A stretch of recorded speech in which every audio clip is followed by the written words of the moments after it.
The rebel's got a trillion mutilators of the sacred cow, like the Dallas and the Dow Jones. Got more dollars than gold. We have Are You Serious in the house?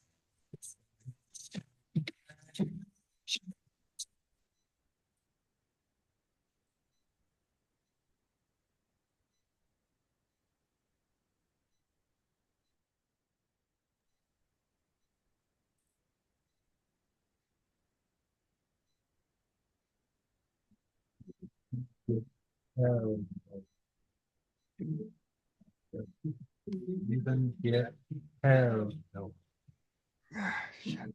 That's right. Even get hell. So we've been listening to the Smarter Kings of Delaria. That's Are You Serious and Friends. And we have with us, joining us, the legendary Ken Goffman, aka Are You Serious, founder and editor-in-chief of Mondo 2000 magazine, and Reality Hackers and Mondo Vanilli, and his associates include William S. Burroughs, Trent Reznor, Bruce Sterling, John Shirley, basically the people that brought you the cool shit that you now enjoy. And we're very honored to have him on the show, and we're here to talk about his new album. Welcome, Ken. Hey, good afternoon. Can you hear me? Yeah. Okay, good. Got to get a cough drop. Okay. Got to get a rain check on pain. Here we go. All right. So I've been listening to the new album, and it's a like bangers from beginning to end. I mean, I like the fact that you name check a lot of the people that were part of the neo psychedelic movement, and particularly start out by referencing Timothy Leary. You're also kind of doing a lot of cut-ups, I noticed. And could you tell me how this latest project came into being? Well, I've been writing lyrics for years. I hooked up with this guy, Tommy, he goes by Pizza T, Mhm. and we started writing songs together, I think about 2012, about 12, 13 years ago. Yeah. And they were one-offs, I put them up on my Bandcamp. He'd put them up on his various websites or music pages, and he'd put them in his own albums, his friends' albums. So one or two of them have appeared previously in friends' albums. And then he said, "Well, this is the year. Last year, this is the year we'll put together an album of our songs." So we had a bunch of them uh, already good to go. Uh,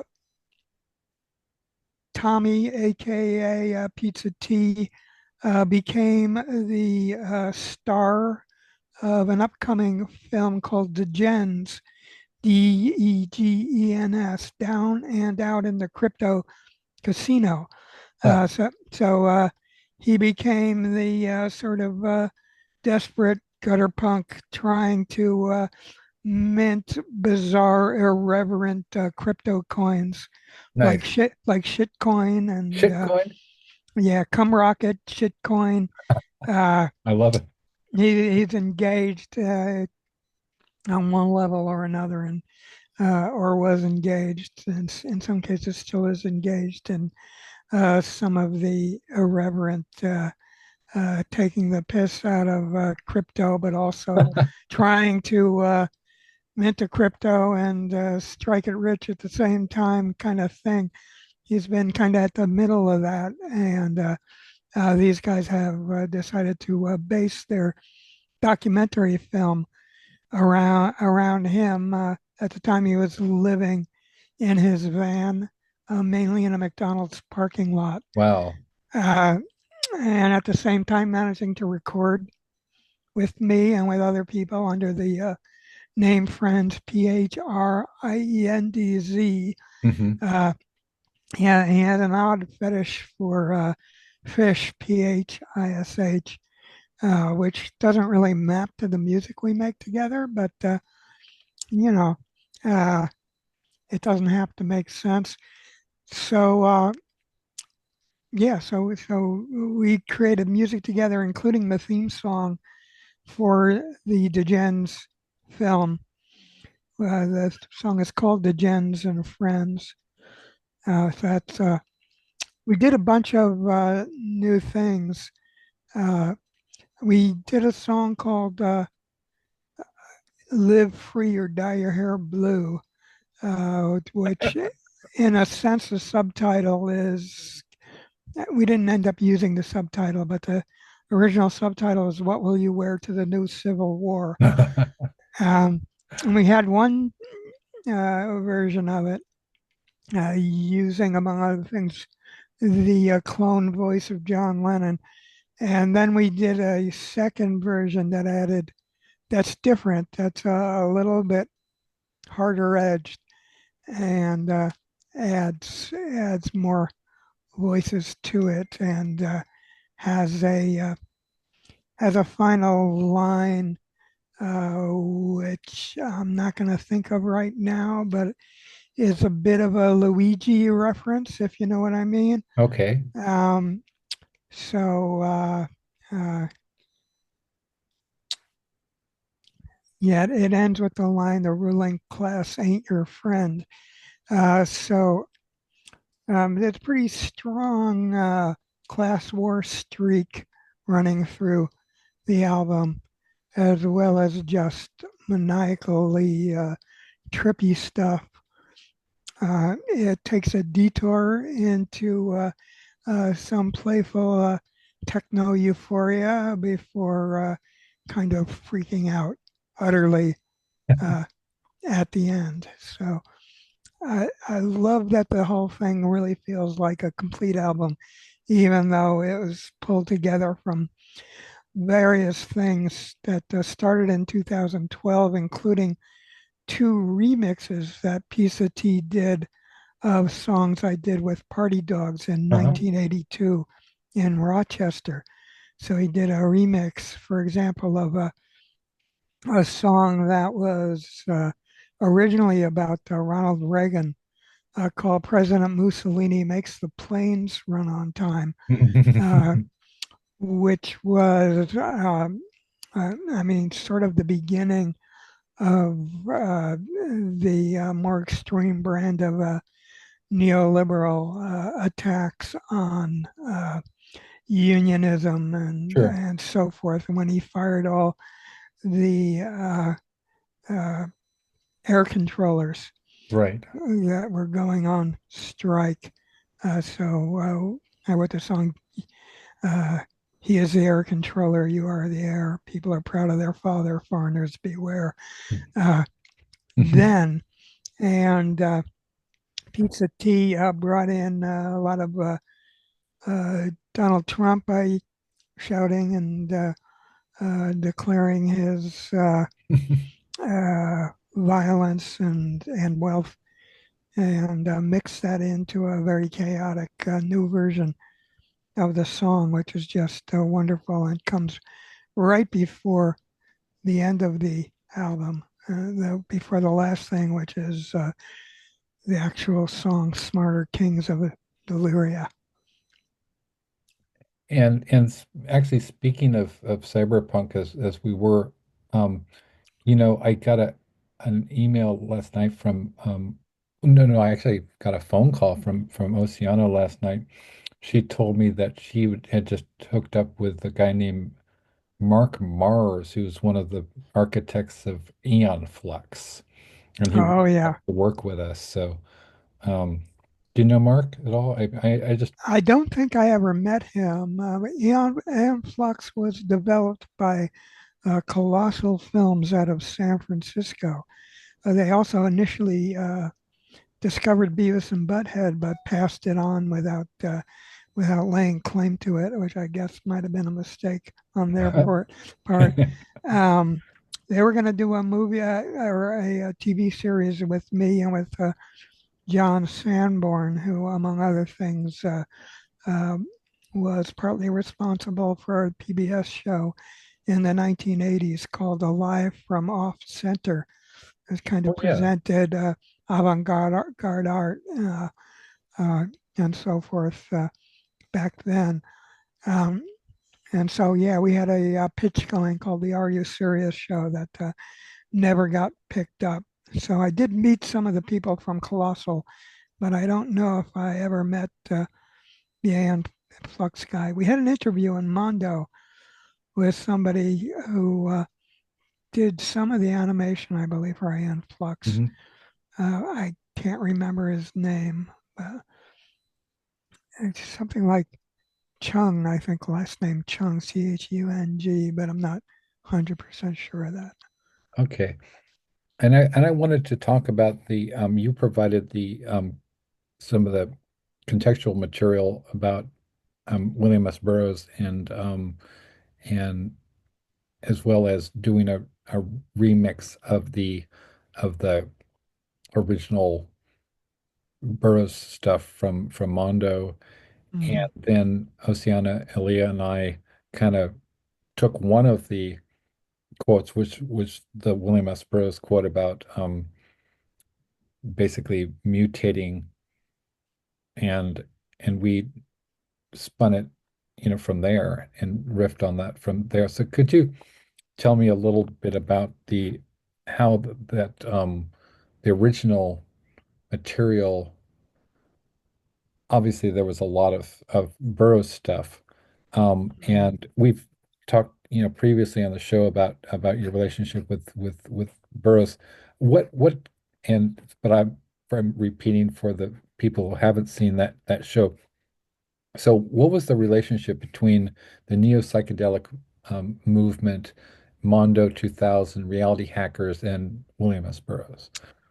Okay, let's see. I mean, the quote that you guys are working with came from our first interview with William Burroughs, which was in our seedling magazine called High Frontiers. Right. We had High Frontiers, then Reality Hackers, and Mhm.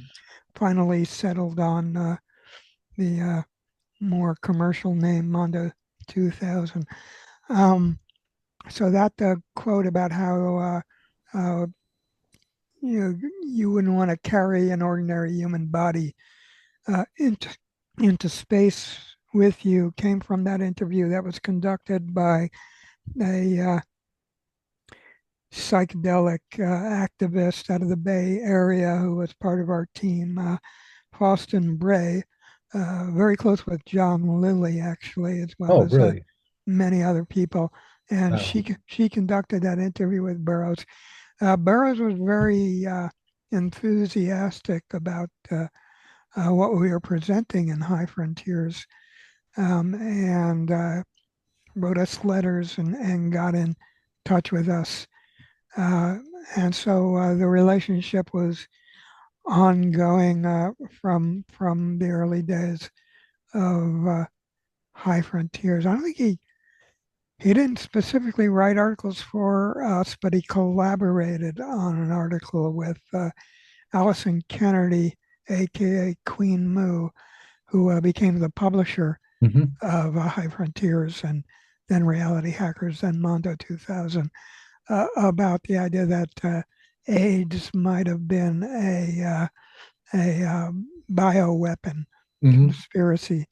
And it was a terrific piece of writing that they collaborated on together. We got him together with Timothy Leary Hmm. out in Lawrence, Kansas, and ran a bit of a conversation between the two of them in one of our issues. Although uh, it was a pretty casual kind of hangout Hmm. situation.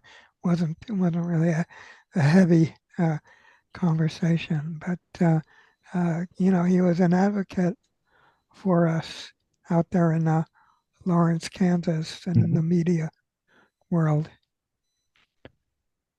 Did you know, or do you know Charles Plymell?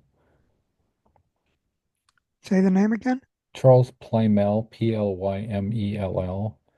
Not off the top of my head. I Okay, don't he's know. in his 90s right now. He's an associate of well of my friend and collaborator Catfish McDarris, who um I guess he's best known for the book Prying, which he did with Charles Bukowski and Jack Micheline, and I'm in the new super deluxe edition or whatever from Newington Blue Press in Germany, and Catfish was I guess introduced to Burroughs by Charles Plymell. Charles, among other things, was the guy who turned on Ginsberg to Dylan, and he was the Cool. first publisher of our Chrome of Zap. So, Okay. Yeah. so yeah, Great um, stuff. that's great stuff. And my dad, Stephen M. Johnson, like he introduced me to Crumb's work because he was in on the ground floor of Coevolution Quarterly, like I mentioned the last show. Oh, yeah. And so what what I'm really curious about is that um, Ginsberg and Burroughs and obviously Jack Kerouac and people like Richard Brautigan and Michael McClure were sort of the core of the OG Beat generation. Uh, Hmm. but it seems like as much as they were, you know, dear friends and uh, what have you, Ginsberg and Burroughs are kind of they almost seem like yin and yang, kind of opposites in a way. I Mm. mean, Hmm. because I don't really associate Burroughs so much with psychedelia, even though obviously with Leary and all that, he must have Hmm. been. But I remember I read something in his letters where he's talking about like he calls it chemical corn. And Hmm. but Ginsberg was certainly like, did you know Ginsberg? Um, no, Ginsburg, a couple of times I approached him, including with Kathy Acker next to me. He just All kind of right. turned away. For whatever reason, he didn't want to connect. I'm So just no, I didn't know Alan. I let's see. mean, I'm It's totally not influenced by Hal. it's not Because going to show up. one of my first great influences was reading Howell as a ninth grader in like 1967. But no, I didn't know Alan. Burroughs had one of Leary and Ginsberg's early doses of psilocybin, and he bummed out. He hated the psilocybin, and uh, what did grade B cosmic consciousness shit or something like Mhm. that. He kind of Wow. ran a denunciation of that, and uh, he did not appear to like Leary at first, although Mhm. he came to and hung out at Leary's place when he was still teaching at Harvard uh, for a while, and so they got along on a When personal level. Early 1960s. Burroughs or Ginsberg was teaching. Burroughs. Oh, No, right. well, Yeah, yeah. Ginsberg was turned on to psilocybin by Leary, but he had already had LSD, but for some reason found psilocybin to be quite a revelation, and he and Leary got together and decided to turn on the world. So that was the beginning of Leary becoming a democratizer Oh, of wow. psychedelics. He was kind of wavering between a sort of an elitist view of wanting to do this through the university and through psychotherapy and medicine and Mhm. that sort of thing, and then wanting to let the world know about the wonders of psilocybin. Then he hadn't even taken LSD yet, wanting to do that by turning on artists and poets and what today they call influencers. And they Oh, went around giving people doses of psilocybin, hoping that they would all spread the word. And for the most part, they didn't spread the word. They had mixed reactions to it. A lot of them liked it, but didn't feel like engaging in a campaign. Uh, Jack Kerouac had a good time, but then said something like Rome wasn't built in a day, which I guess was supposed to indicate that he was not going to campaign for psychedelics. Burroughs had a bum trip. wow. Uh, Somebody else, Robert Lowell, I believe, saw God, but then decided that what the hell, it was a substance that made me see God. I'm not all that happy about it, so I'm not going to join the campaign. So Mingus said, "Have you got anything stronger?" Charles Mingus. But Yeah. they took it out to the people. The college students grabbed a hold of it, and very soon after that, LSD. So Ginsburg became kind of part of the hippie Hmm. culture. The emergence of the whole flower power vibe of 1967. Uh, Burroughs said, the only use I have for flowers, I would drop a flower pot on the head of policemen. Uh, this was in I think this was in the book The Adding Machine, a great I love book that. of I like that. interviews with Burroughs. But Burroughs was friendly. He was in London at the time, so Uh-huh. he was friendly to the freak scene there. He was friendly to the Beatles and the people who were carrying on the Sure. counterculture in London at that time, participated in interviews with Oz, the underground London Sure. underground publication and all that. So you know, Burroughs was all kind of a friendly guy when it comes down to it. And he was also he collaborated with one of our contributors in our Burroughs anthology, The Junk Merchants, too, a literary tribute to William S. Burroughs. And that's Graham Masterton, Mm, who and we're publishing, and it's never before been in print. This essay called "Stories for Mortals," and he talks about collaborating with Burroughs and some of his, writing advice, and they co-wrote a book called "Rules of Duel" during doing kind of I think he describes it, Masterton describes it as intersectional um, writing, and that was not published until fairly recently. So I think that a lot of Masterson's themes, sort of his incredibly odd scenarios, such as in the Manitou, um, are very, very, very Burroughsian and sort of, I think, it's really fascinating to trace the vector of the virus, the word virus, mm, Burroughs, hmm to through Michael Moorcock from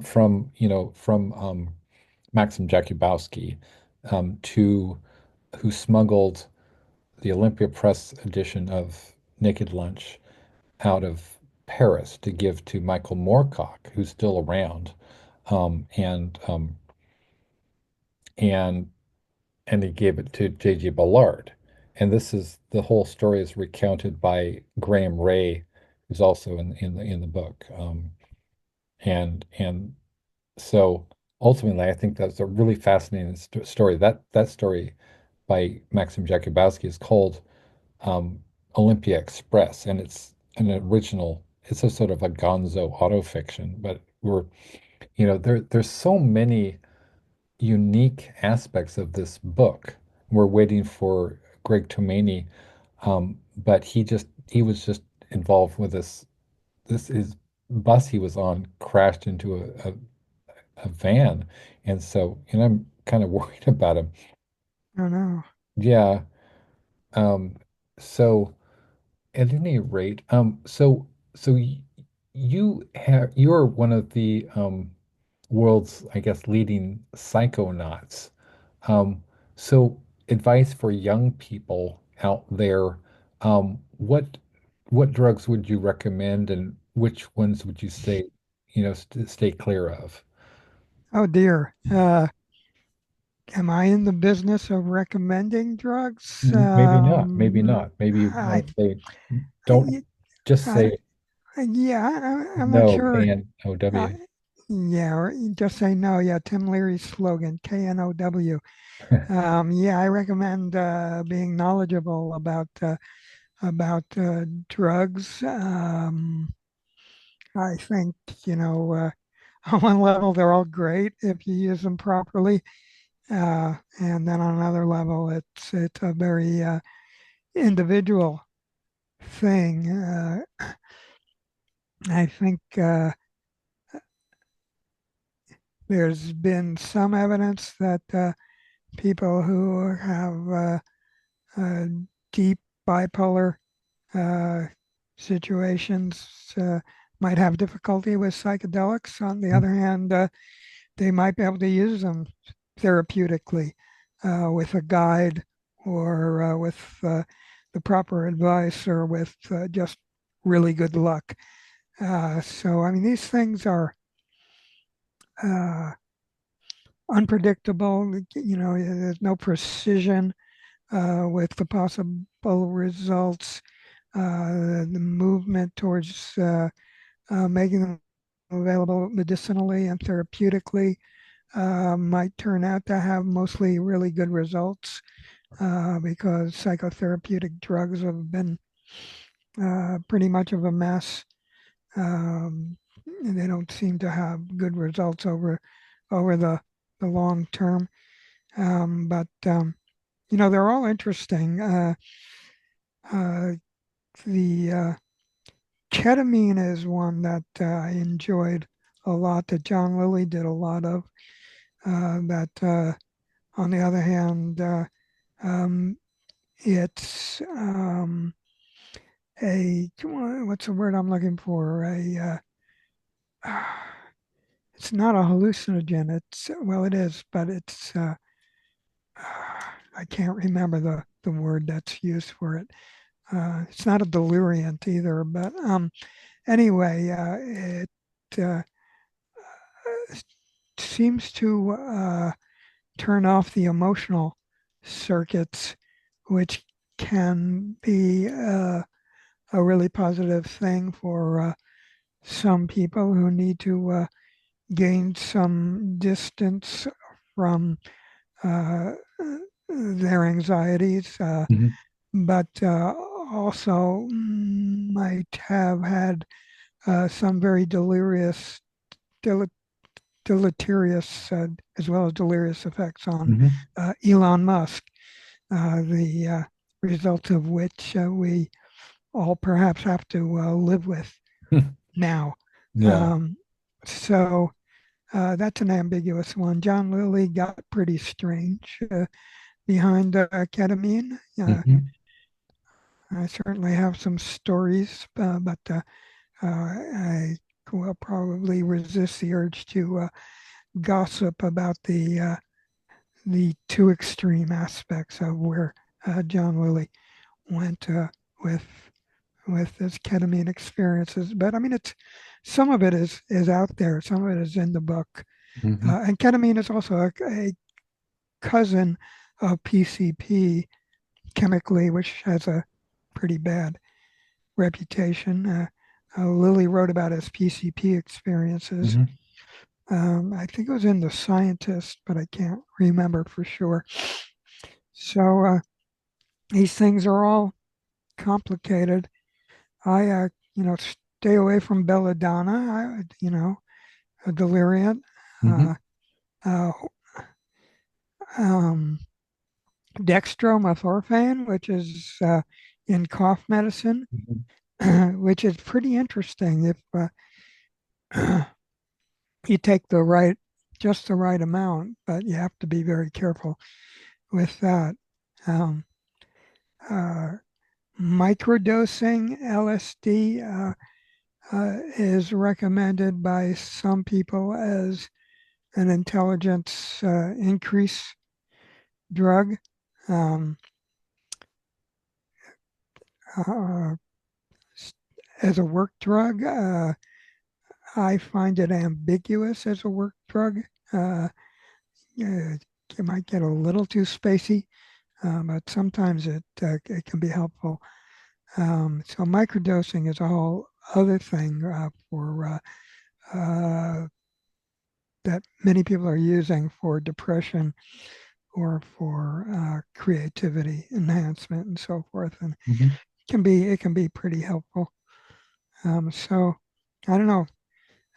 Stimulants are uh, in some ways they're like intelligence increased drugs, but they have toxicity and harsh come down impacts. But I think what caffeine has started to get mentioned as a nootropic now. Hmm. Another word for smart drugs, nootropic. Oh, okay, I see. Uh, so, in some sense, anything that acts as a stimulant makes you more alert temporarily, makes you more interested. And as a result of being more interested, you might comprehend something better uh, and you might imprint it and Hmm. remember it better. Uh, but of course, with stimulants, particularly with, say, methamphetamine, uh, some of the stronger stimulants, uh, you might suffer from negative impacts on the mind from frequent use. Hmm. So, I mean, all these things, are complicated, and individuals have to kind of figure it out for themselves. I mean, I guess if everything was legal, there might be places you could go to, get have your genetics looked at, have your brain looked at. Hmm. Who knows what's coming? People will come up with the perfect cocktail Right. for you and tell you what the frequency is, Kenneth, and all that kind of stuff. Uh-huh. Um, so I mean, we're still in the very early days of psychonautics in terms of being able to be open and scientific about Mhm. it. I know one I guess it's a compound. I mean, drug is pejorative. Um, the Greek word for drug, which is also or medicine is also poison, is pharmacon, and that's where we get Hmm. pharmacology. Yeah, And but I've always been curious about DMT. I know that that Ginsburg and Burroughs were sort of kind of early adopters of Yahé. yeah, And as well as I've always been fascinated ever since I started as a contributor to Morbid Curiosity magazine back in the day. And one of the contributors, it may have been Jasmine Staling, wrote about the DMT machine elves. Have you ever experienced them? And if so, what are they like? Uh, I've had a lot of DMT, but I never had the machine elves. So I don't Okay. think those are universal experiences. I have, what can I say about DMT? It's tapping into uh, infinite dimensionality as a kind of inward, visible, ecstatic experience. Hmm. I mean, it's so hard to describe in language other than that.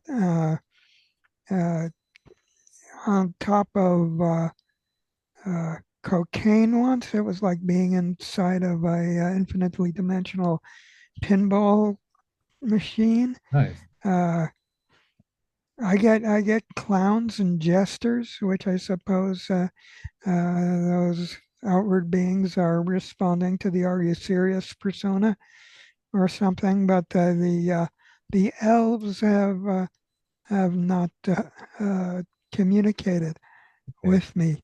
Um, I found during the mid '80s when I was smoking DMT fairly frequently that it was difficult to take anything seriously. Uh-huh.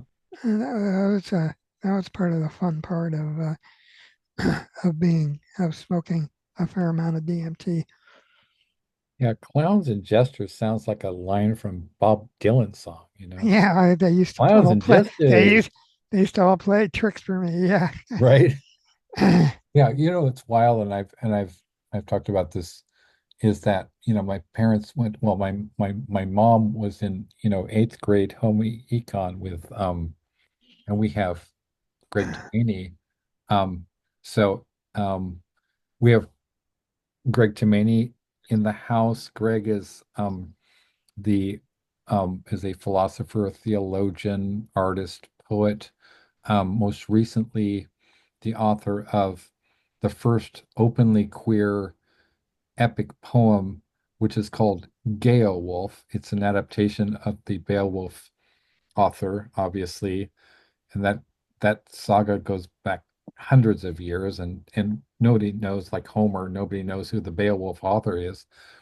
And I have the great, Got to be a movie. it's got to be a movie, man. I have the great Yeah. honor and good fortune of having been invited by Greg to write the foreword um, to this, epic, you know, queer AAF epic poem. And so, so we, Greg and I are working with the Cody Sexton, who's the publisher of Anxiety Press, who's putting out who Greg is also a an editor for Anxiety Press, and they're putting out this book. I don't know. Do we have a publication date, Greg? Usually works fast, so probably within the next few weeks, but I would say I think it behooves the project to give your forward a little bit of time and to let some reviews start to drip in before, you know, it's already the thing with Hmm. this is a second edition, Oh, right. so it made history in upon its publication in 2022 Right. and another book of mine called The Rainbow Cantos. Right. Yeah, so I it's already on the books, as it were. So there's no real rush, but Yeah. just we'll give it its time, get two, three, four, maybe nice reviews and so on. Okay. Because Yeah. I really want to, keep up the momentum, because I'm certainly, it's an incredible honor, Greg. I mean, really, and the kind words that you and Ken have said about my work, so much appreciated. It keeps me going. Oh, absolutely. So, so like, Cody is kind of, because is Cody going to be like generating some promos for it, and as far as my forward and all that good stuff, or I wrote to him today. He's going to update the book cover, and then the book cover is probably going to see a few more updates, to be honest. Like if we get a big review, we'll put it right on the front, you Okay. know. So it'll, yeah, but that's definitely in the queue. Okay. Cody said he's working on that today. Cool. Ken, would you be interested in maybe blurbing it or Oh, sure. yeah, Yeah. it's I can blurb it already just from hearing what it is. right. And it's got a fucking Komodo dragon in it, which, which Oh yeah. Oh, uh, well, then that's it. I I mean, mean, there's something like, isn't there is a kind of like a psychedelia component of the Komodo dragon, or am I tripping? He I was thinking about a whole separate project on psychedelics. The kimono Okay, dragon you've is come to just the he's right just place. You're yeah. like ground zero with "Are you serious, man?" You know. Yeah. So Um so yeah, it's oh, I was so jealous the other day. You did a Facebook post and you said something like, I'm in, no, it was an email. I'm in California. Well, wouldn't I much rather be in California? okay, so you're in Except that New Jersey, where I'm currently located, yeah. is the California of the East Coast. So are you so you're in New Jersey, like that's where Oceana lives. So you guys should hang out. What part of New Jersey does she live in? I'm in South Jersey now. Oh, I I used to don't be in know. North Jersey. Um, I don't. I used to live on the Jersey Shore. Like I was 5 blocks from the ocean for 25 years. Yeah, just give her a call or something. I Okay. mean them. I should say. Yeah, Sorry, that's all right. but yeah. So that's wild, man. Yeah, you Yeah. guys should totally like connect and have whatever. Just um, that's wild. So it's like tell the peoples more about Beowulf, because I mean I think of when I first read the Beowulf as a so I was an undergrad at UC Right. Davis, and I was a comparative lit major, right? And my mentor, actually, this is pretty interesting. My mentor was a woman named Dr. Ruby Cohn. I just clipped my beard, so I'm just wiping my beard stuff off.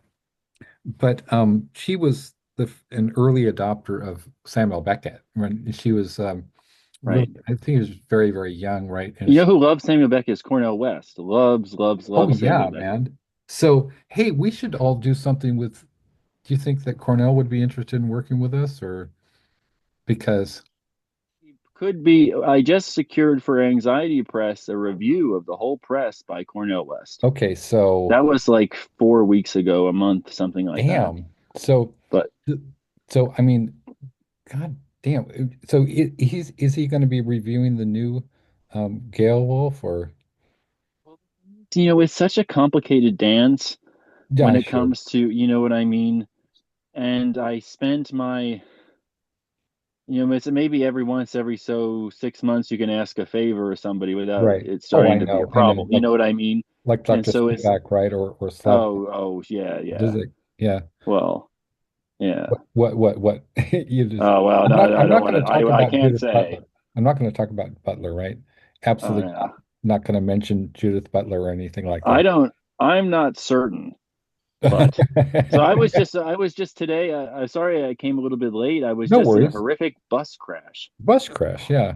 ooh, Yeah, it was, I was sitting in the front row of the bus, and around 60 miles an hour, we collided with another car, like an sedan SUV or something like ooh. that.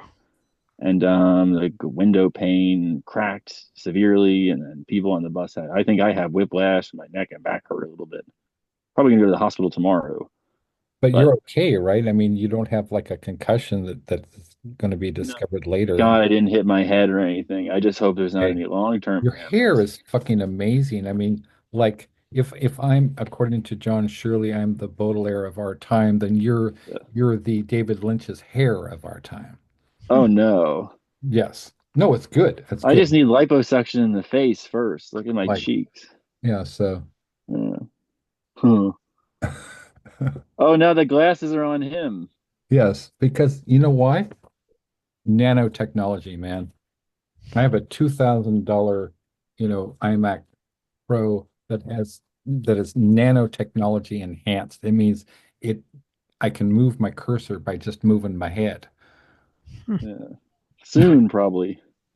I So can do anything. I can Gaia was fly. a No. Yeah, go ahead. Gaia with I think that any author understands this process, but I had written four manuscripts before any one of them was accepted. Sure. And the fourth manuscript was Gaia. There were three before it. Um, and at any rate, Gaia got secured me my first book contract. That's And the amazing. publisher, the story Congratulations. of the Rainbow Cantos, Hmm. Two Attempts at Querying the Canon, Right. is my publisher from New Orleans, who I met on Twitter, Hmm. um, Corey Johnson, who's wonderful. She has a PhD in English. She loved Gaia but thought it was too short and said perhaps it would be a chapbook or something like that. So Right. she said, "Do you have this?" I mean, imagine it is a benefit and a curse at the same time. She said, "Do you have another manuscript we could publish with it?" So I'm thinking to Right. myself, well, isn't that wonderful? Sure. And then later I come to realize the Rainbow Cantos overshadowed Gaia in a Oh, sense. okay. You know what I mean? Because Gaia was the second one in the book, second manuscript of two. The Rainbow Cantos has two books in one, basically. Uh-huh. It has a novella in verse, a college love story, and all that. And then it has Gaia Yeah. So Gaia secured me my first book contract. It wasn't the novella in verse, which I sent that out. Well, to my defense, it was my first manuscript, and Hmm. it's objectively speaking a nice erudite. It's got something like 550 footnotes. It's crazy. Oh, Like T.S. Eliot, if just you're familiar with his 550. footnote style, Well, I saw T.S. Eliot had something like seven footnotes, maybe. What is it in the Wasteland? yeah. I don't remember which one now, but it's a seven footnotes, and I was like, oh, I have to outdo him. And then 550 footnotes later, but the Yeah. footnotes become part of the poem. It's actually a very experimental work, anyway. But that's so Gaia is now Yeah. finally getting its Well, why I decided that it was an imperative to get Gaia published separately was because I realized after the fact. I realized after the fact that it was perhaps the first openly queer epic poem written, Gaia. And there's another one that was just published in 2024 or 2025. But other than that, notwithstanding the eroticism, the homoeroticism in the Greco-Roman Sure. texts, I you know mean, what I mean? Like, of obviously, course, yeah. that's going on. Right. But overt, the key word is overt. Like, it's thematically, unabashedly queer. It's just Right. totally campy, ridiculous, Now, whatever. when we talk about queer and queering the Right. canon and so forth, I mean, we have to invoke Judith Butler, and I know you're giving me the, no, no, like, but I joked with my I friend. I got said, you "How do I know?" face. I said, "How do I know she wasn't behind the bus crash today?" I said that Okay, much. And so I didn't, okay, whoa. So anyway, I didn't say that. we have nobody said anything, and Oh, I love that. Nobody said anything. right, I but love Judith Butler. I'm thinking about she's a no, yeah, but she's a damn fine nemesis, I okay, have to say. And I so consider that I don't consider many of the people I have beef with, so on and yeah, so forth, whatever. I mean, okay, Judith Butler is like a so high so caliber nemesis. I mean, you let that out. So I mean, you're talking about Nemesis, which is very, very Greek epic poem, and of course, But but I'm still very fond of her, of course, of yeah, course. of course, but what's missing is the context. Yeah. A poem you wrote. Oh, yes. Well, that was the tip of the iceberg. I wrote a poem called Judith Butler, of course, is very prominent. She's the most prominent gender theorist. Second, and a lot of people forget about this, but second to Michel Foucault, who's the number Well, one most hey, cited scholar in the I mean, humanities. we have to talk about Michel Foucault, right? But But Butler's very fluent. Oh, I see you have some Foucault on the shelf. absolutely. I recognize the book. Hmm. But at any rate, um, she's a genius, and you might say, like me, she has a very similar. We're not so different, her and I, or them and I. We are not so Really, different, you and I, well, Mr. well, Ball. really though, because she published Gender Trouble. Well, there's a story about Gender Trouble, and I know firsthand what a lot of people don't know Uh-huh. is that Gender Trouble was a commissioned book. The editor approached her to write the book. It wasn't something she came up with herself. I did not But know. that's a whole. Oh, I know. I was I know her wrong. editor, Maureen McGrogan, who my professor Drusilla Cornell, who was very close with Jacques Derrida, Oh yeah, introduced me to at sure. one of the Columbia African philosophy dinner events, something like that. Hmm. And I got to meet Maureen McGrogan, and I've even told Nice. Judith Butler that, and I think it's a source of contention or insecurity because not many people know that case history like that. Oh, I didn't know that. Um, But it doesn't detract at all from Dr. Butler's work. I mean, she's groundbreaking. well, there's a difference if you say something like the commissioned element, really, for academics who take pride in, you know, being the source of their own intellectual property and content. It's Okay, sort well of like it's a difference. It becomes a question of did more social yeah, politics or yeah. But I don't mean right? this. I'm not. I'm very fond of Professor Butler. I mean, Although I encountered Professor Butler at Princeton okay, okay. and asked Professor Butler to sign my copy of Gender Trouble, which Professor Butler declined to do. Why? I What? I don't mean, know. whatever. What in the world? That's the first. I'll tell you what.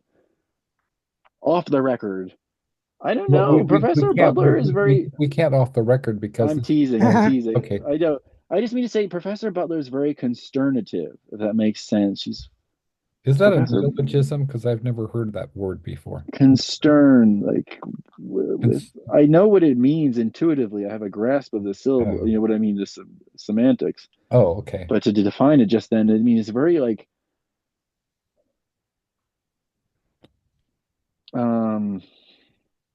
I'm trying to figure out another way to say it.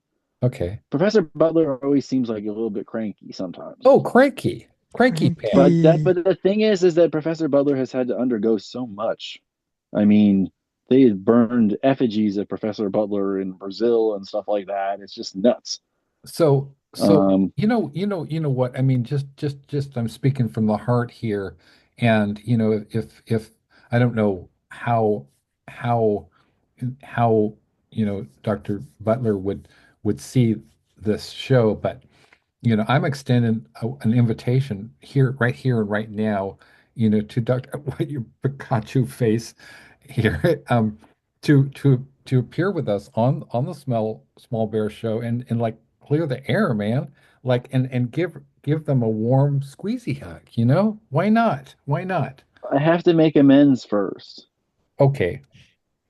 because I sort of, oh, geez. But don't you think that Butler needs a squeezins? Butler needs a squeezing sounds like a lyric to me. I'm gonna have to keep that with me. Maybe I'm simplistic, but in my experience, there's nobody that I've encountered who really will turn one down, you know. I mean, I've given them out recently to people like, Billy Martin, Caitlin Arkiernan, and Anna Taborska, and I think that, you know, just a squeeze and hug, it transcends, your cerebral bullshit, right? Gets down to it. Like we need Well, affection. I'll say that Professor Butler, as a feminist philosopher and very, is the most prominent one other than Julia Kristeva in Europe. Right. I mean, the two of them both to go. Butler supersedes Kristeva, pardon, Yeah. in just America is the seat of a lot of intellectual hegemony these days. But Yeah. I mean to say, Professor Butler being a feminist and gender, Christ's sakes, what's going on now with gender? Oh, let's talk I about mean, to that. being a proponent of gender um, equality rights and so on, gender expression, gender fluidity, and so on. Right. It makes sense that Butler would have to be so defensive. right. or be defensive as a matter of the Sure, history because of a lot of people, well, and bigotry. this, And I mean, they burned effigies of Butler. That's oh, like equivalent I of know, witch burning. I know, and because this is a very similar situation to what's going on with Kate Kiernan, who was like targeted for cancellation last year by some people on Twitter, I'm and surprised. I mean, I was trying to get Professor Butler, believe it or not, a right, Congressional Medal of Freedom right, under the Biden administration, which right, is totally off the table, not off the table, but thrown away, far away from the table under the Trump administration. They would never in their sure, wildest dreams sure. give. So what are Um, because I remember absolutely when I was turned on to queer theory, it was the MLA, oh, goodness. but the queer theory, Professor Butler's president of the MLA Association, or was. oh yeah, I mean it was the queer theory issue of teaching of the whatever their composition journal, right? And which I Yeah. subscribe to as a professional compositionist. And it was just I actually it spoke so clearly to me because when I read Gloria Anzaldúa when I was in back in the 80s, and Bell Hooks as well, and it Right.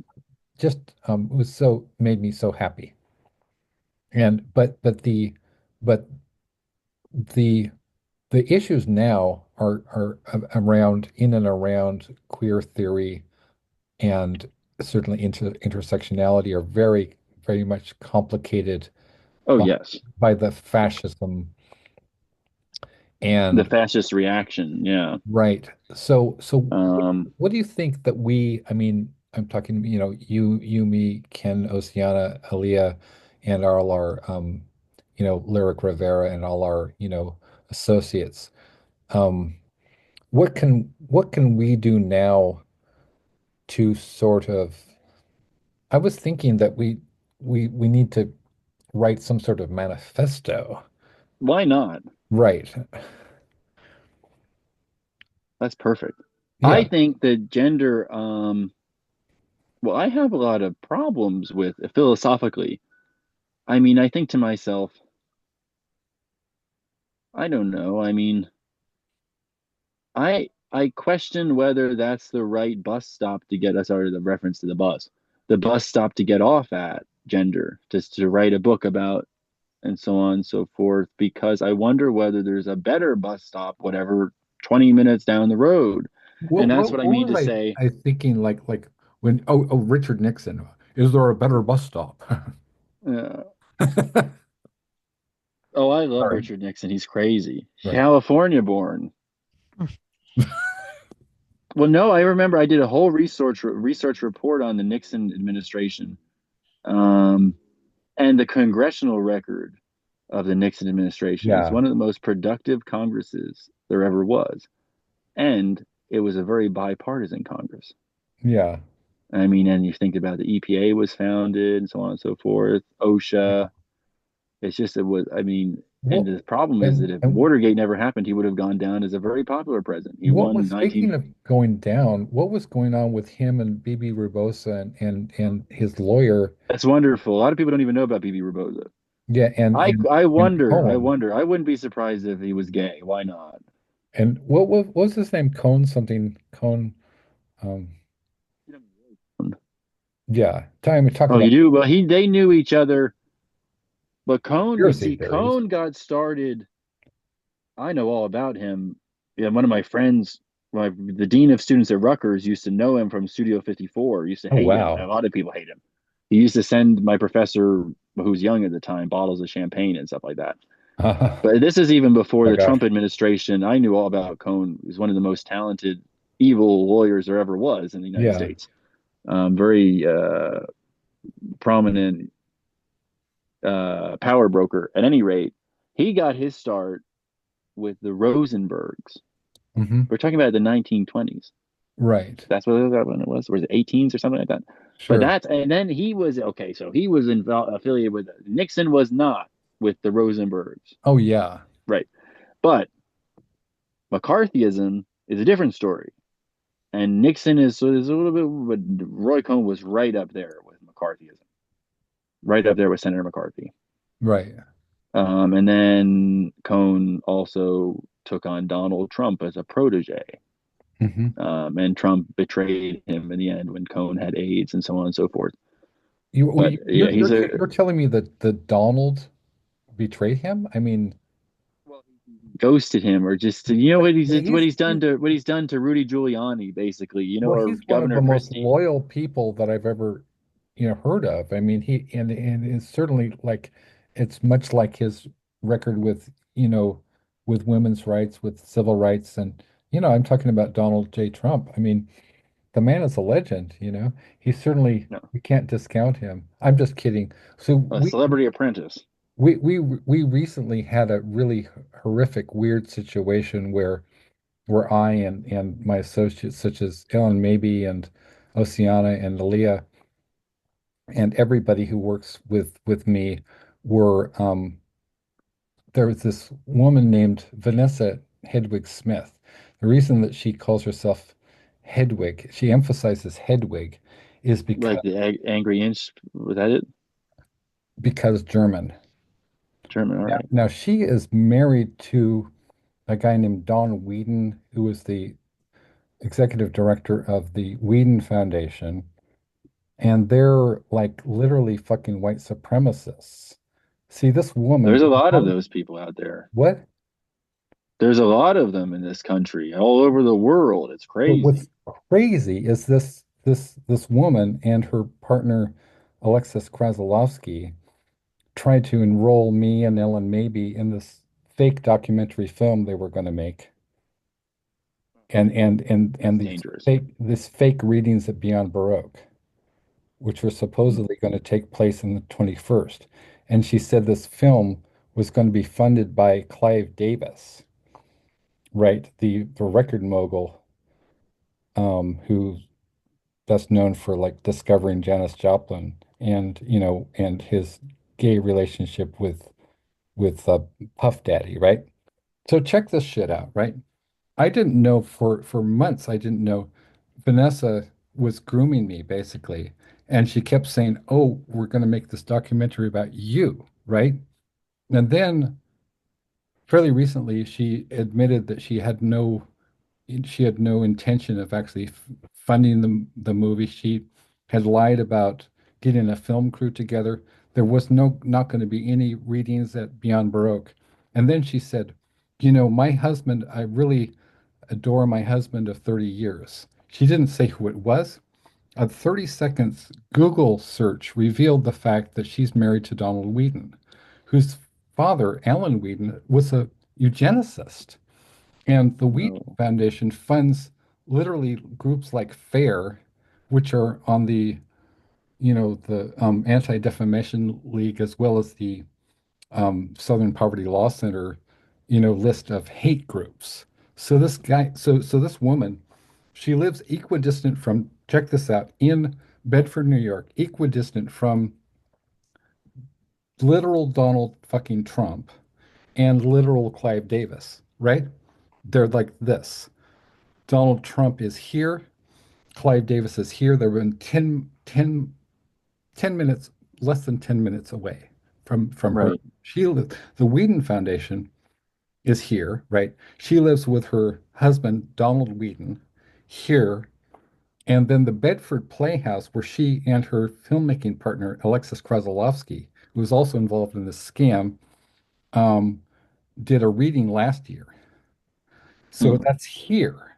And that's all in Bedford, New York. So they're within a few miles of each other. And she had told me that she was getting funding for this series of shows that supposedly were going to have shows with like Madonna and whatever. You know, it was totally a lie. So we were groomed like the Nocturnicorn Books, you know, family I mean, you know, we were literally like set up to be a front for white supremacists. And it's shocking. I mean, as Oceana says, we really dodged a bullet. And it blows my mind that, I've been trying to, you know, I put out a lot of coverage of this story through the Small Bear Review, but nobody wants to take this. Well, nobody wants to touch this story. Like, Oh, pardon. Could you introduce us? oh yeah, sure. Yeah, so you and Ken? Yeah, okay. I'm really sorry. Yeah, there's a lot of stuff going on. So I guess okay. So Ken Goffman, aka Are You Serious, is a legendary pioneer of cyberculture. He Okay. he founded and was editor-in-chief of a magazine called Mondo 2000 in the 90s. And and Mondo 2000 introduced the term cyberpunk to the Well, Oh, world. really? I wouldn't say we Oh, introduced the okay. term So that was cyberpunk. an exaggeration. There was a reviewer who I believe was the first one to use the term back in the 80s. We did a cyberpunk issue in 1989 in which we gathered together most of the major cyberpunk writers and interviewed them, among other things, about hackers and culture and animation. And before that, our magazine was called Reality Hackers, which nobody understood at the time. It was the late 80s. Um, so that's part of my story. I look forward to seeing Wolf. I hope I hope I can blurb it. That would be great. Thank you. Yeah, Yeah, And and likewise, I'm happy to send the same courtesy if you have some yeah, manuscripts coming out. yeah. Yeah, If I can absolutely. get through Alex, I can get your email and any locations My of phone you number or on email, whatever works. Yeah. social yeah, media and all that kind of Yeah, crap. Yeah, yeah, yeah. All good. I've absolutely. enjoyed Wonderful to meet you. you too. I've enjoyed listening to you.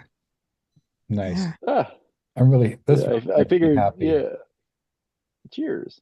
This really yeah, makes yeah, me happy Absolutely. because, this is Your absolutely what I want. screen has like a little chipmunk on it or something. A chipmunk. yeah.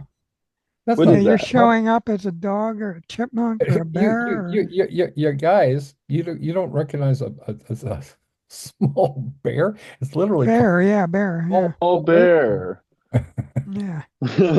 Okay, so y'all don't know what a bear looks like, but anyway, I said bear. It was my third that comment. was the third try was I was gonna say was gopher the or something like that.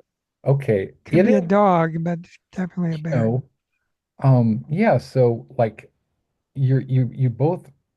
I guess I am now considered in your league, although that is very surreal to me because I just discovered that I'm being taught at two universities. The Doom Hippies is in listed as a textbook at Syracuse University.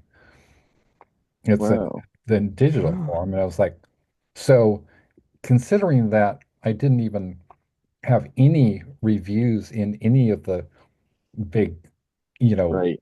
like in anywhere like the Village Voice or the if that's still around or New York Times or Book Supplement or whatever, it was completely word of mouth. And somehow that's how it got into the Widener Library at Harvard, completely word of Wow. mouth. So I That's must be doing amazing. something, although, If well, I'll say now that Gaia Wolf and so on, if you're gonna be on the whatever author title, you know what I mean, the whatever authors lists of since the foreword, like when Cornell West wrote his foreword or preface to my book, the mhm, encyclopedia, the philosophy book, he's credited as sort of a co-author and so on and so forth in the right, Amazon's, Google searches or so on. right. So since we're both in it together, maybe we could collaborate on trying to get some high profile articles or something like that written about Gaia Wolf or something like that. Right. Because And I mean, I'm trying. I sent an email today to 120 different newspapers and journals all yeah, over the world. yeah. Well, we can start like beating the bushes as far as, like we could send something. I know Oceana would publish a press release, right? And then, do you know Oceana at all, or was that after No, your time? we've not been on. That was a little bit after. Yeah. So, but you know who they are, right? What? I I can't. know her through you, or I know them Okay. through you. Okay. So yeah, Oceana is like to really quick. Um, she's or they is one of the most influential people on the planet, right? Like they have a Medium um blog that the first article went mega viral and it had a 500,000 views, and they made $20,000 with one with one article. Your Substack. No, not my Substack. Oh, Medium. Oh, Yeah, it's different. but It's a different through thing Medium, altogether. yeah, Sorry about that. through Medium. No, I was just saying, like, yeah, I found out somebody made $20,000 and I made my account the next day. right. No. It sounds like I'm running a scam. No, and they're also like a financial advisor. They were child prodigy, went to college at 12, and Oh, wow. got Would love involved to with meet them. gangs and drugs and and had an overdose and then didn't find God, but certainly is just a one of the sweetest, kindest, beautiful, pansexual, transgender. Is also really hot. I mean, they know that I think they're hot, so it's all right, you know. They're also a fetish model and an author, and I'm publishing their debut novel. It's just called E minor, and I my tagline about that is it makes Requiem for a Dream look like Mary Poppins. That's something I want to just comment on about my own works in terms Right. of not macabre, but not morbid, but like dark. Uh-huh. Gaia Wolf is Gaia Wolf is an exception because it's dark, but it wasn't like I had a choice in the matter. The Hmm. Beowulf epic itself, I had to follow. My publisher, the original initial first edition publisher, Corey Johnson, said, Greg, you did such a wonderful job of keeping Gaia Wolf consistent with Beowulf Right. to some extent, not everything. Obviously, there's many differences, but the arm falls off, and Hmm. Grendel's arm or whatever, and then Grendel's You mother, do something and really interesting with Grendel's mother. I, oh yeah, I turned. I gotta I gotta go. So thank you. It's been It great was fun. lovely meeting you. Great Yeah, fun, yeah. I'll as keep in always. touch.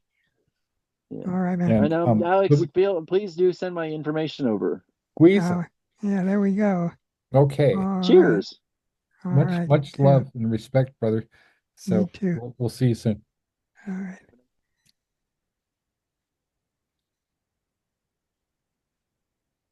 The the the Grendel thing is really fascinating to me, and I know like it's problematic. We don't talk about Neil Gaiman, but Huh.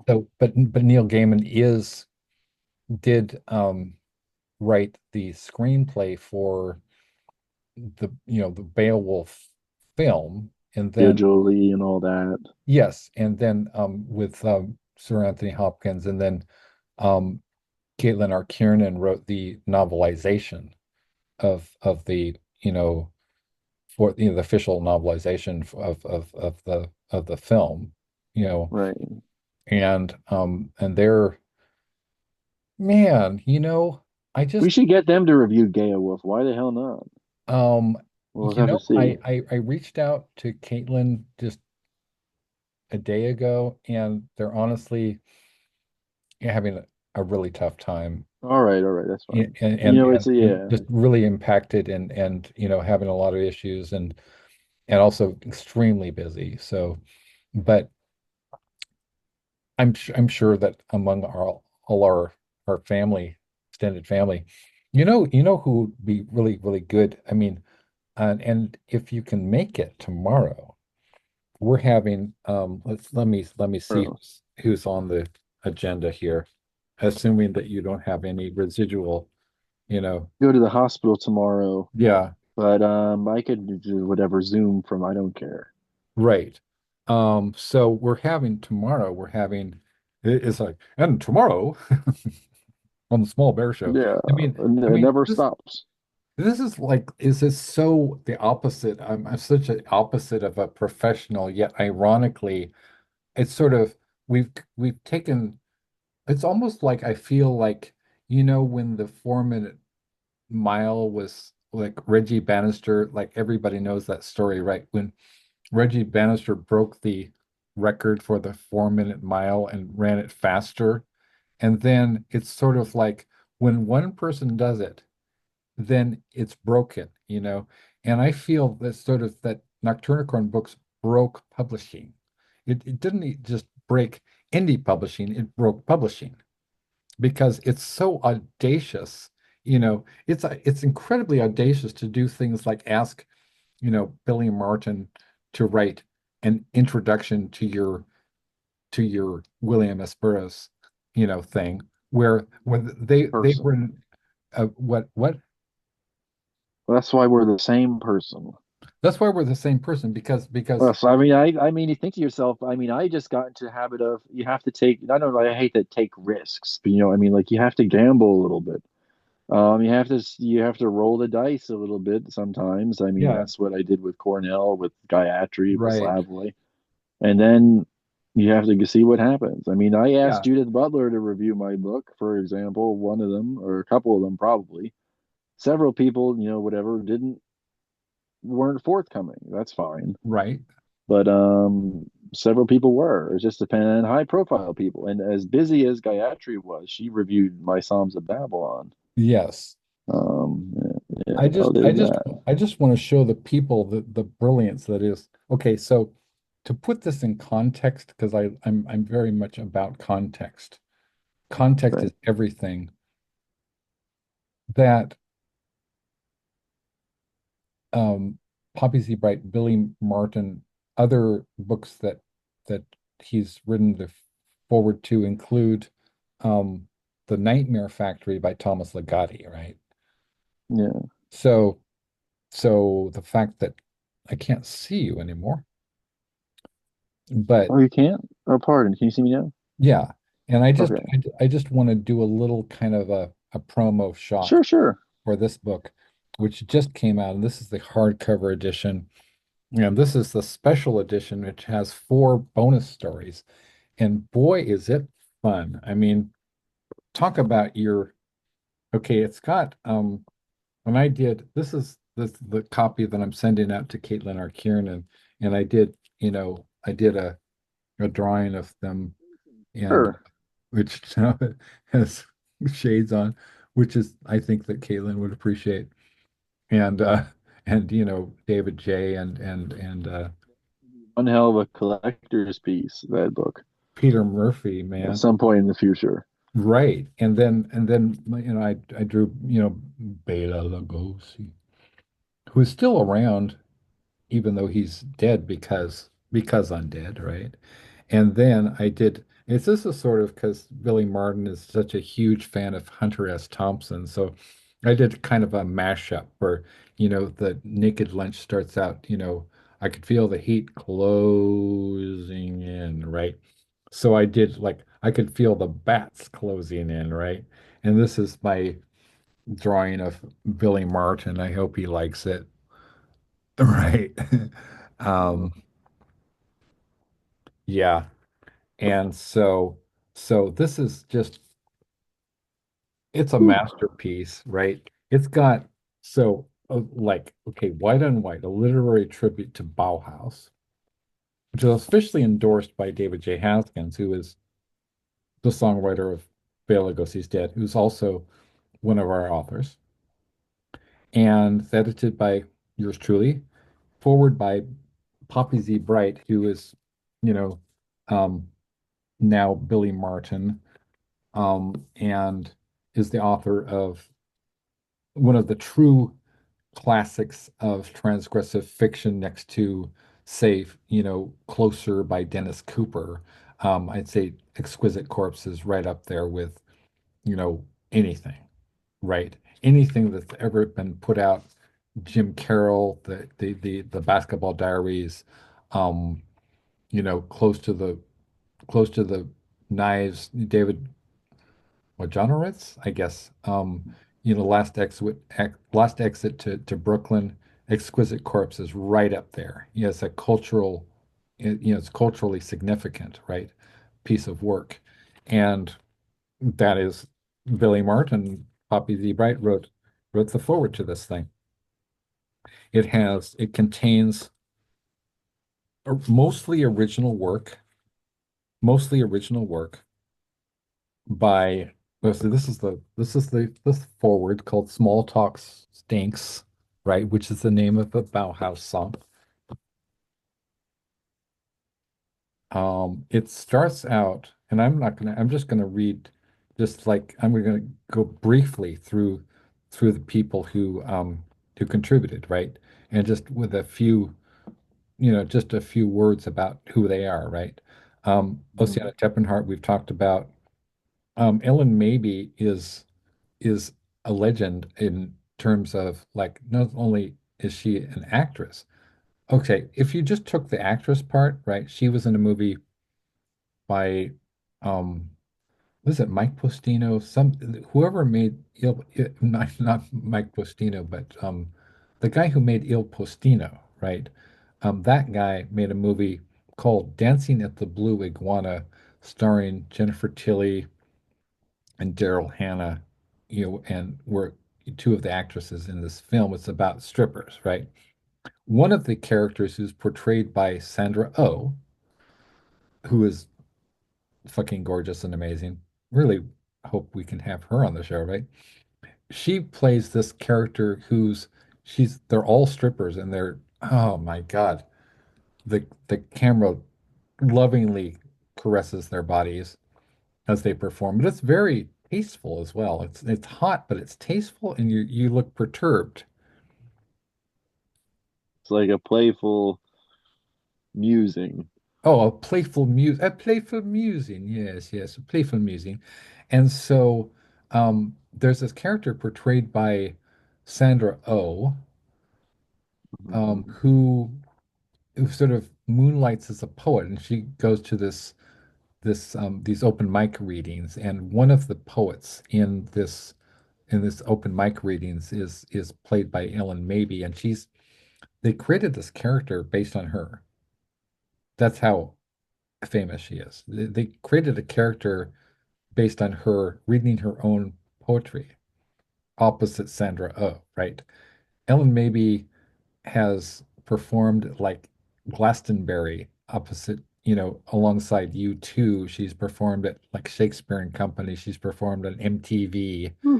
you know, and at Lollapalooza and the BBC, and and her fans include Viggo Mortensen, you know, like as in Lord of the Rings, Right, right. My mother right? thought he was very handsome. And what's his name? Jackson Brown, right, is a huge Ellen Maybe, and so is Henry fucking Rollins, man.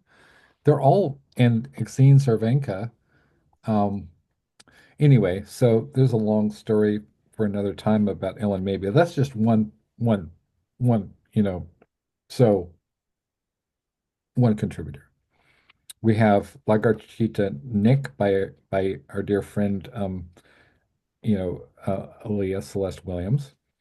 We have Nancy Kilpatrick, who's also AKA Amarantha Knight, who is a multiple Bram Stoker Award nominee, who wrote the Gothic Bible, among other Oh, things. well, I'll say get on my ass about submitting things. That coming from you, okay, just contextually, get on my ass about submitting is okay. So, it sounds wrong. Oh. Oh yeah. You're Uh, you're you're you're you're so caught up in cerebral stuff that you're like, oh yeah, of so course. about submitting to what exactly? Submitting to what? To The pleasure. the pleasure, yes. Just give Well, your I didn't over get to any sleep absolute last pleasure, night. right? I did not get any sleep last night. I had to go into Okay. work today, Wow. and then I almost died in a bus crash. I hate that. Okay, so Yeah. I'm just Oh, I gonna don't know. It could be a lawsuit. Who knows? I'm gonna move along. You know, Oh, oh, so I'll come on the show tomorrow too. oh, you need to go, right?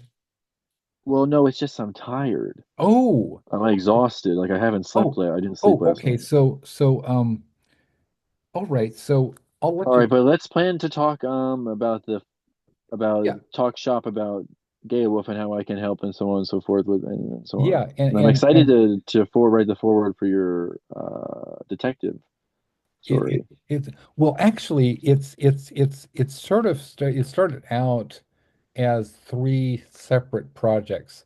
Like I submitted um myself to into the tender mercies of horror sleaze trash publications, and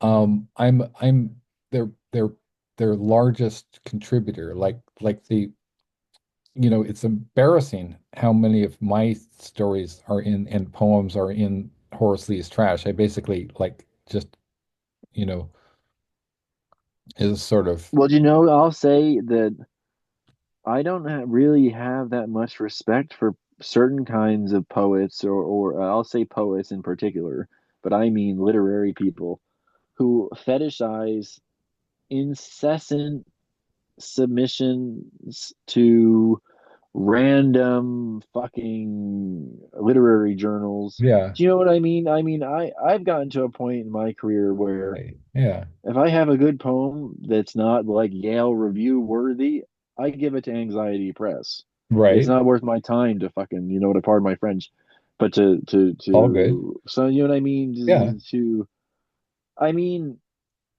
but in the outside of stuff I'll give to Nocturnicon and so on and so forth.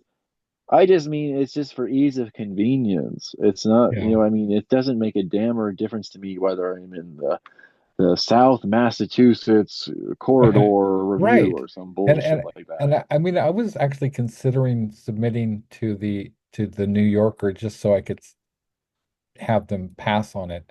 But I was thinking, what? Why? That's been done already. You should submit to the Oxford review. It's much easier to get into. I've Oh, almost okay. gotten in a couple, and I almost got into the Yale review a couple times too, but it's just whatever fucking reason. I Hmm. don't know who the hell runs these places. Okay. Princeton But review, did you say?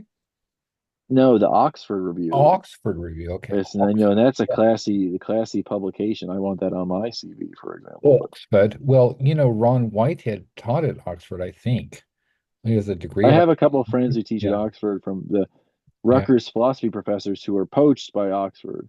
I'll tell you what, there's something like I was looking at my website analytics today. Something like Yeah. 7 people from Oxford were on my website. There were, It says, yeah. yeah, it's funny. And then there's somebody from Cambridge, Massachusetts. I'm like, who the hell are these people? I'm really curious who acquired the Doom hippies for their class and Sure, right. That is curious. I'll tell you what, I have not had any luck trying to get my. Well, I'm in the Harvard University bookstore, right. which is not the Widner. You know what I But mean? There's a but difference. but I mean, I didn't wouldn't mind, I believe that I introduced you to You Craig did. Thomas, right? They Yeah. didn't do anything about it. It's not your fault. Okay. Well, I mean that's okay. I mean Craig, he's like the chief cataloger at the Widner, so I mean I'm sure that that's just, you know, Well, I'm a Columbia student now. I can probably get it there a lot easier. oh, okay. Yeah, You know what I mean? right. But it would have been nice, but I don't know. Who Well, knows? oh, you're at Columbia now? I took a leave of absence, but I'm Oh, technically still. I use my Columbia email all the congratulations. time. That's righteous. So Yeah. yeah, Well, so I was going back to study art, and I may still finish. I could finish a bachelor's in art, BFA, in two yeah. years, and it's a very classy program. I'm Oh, very well connected. hey, maybe you could talk to Maitland McDonough.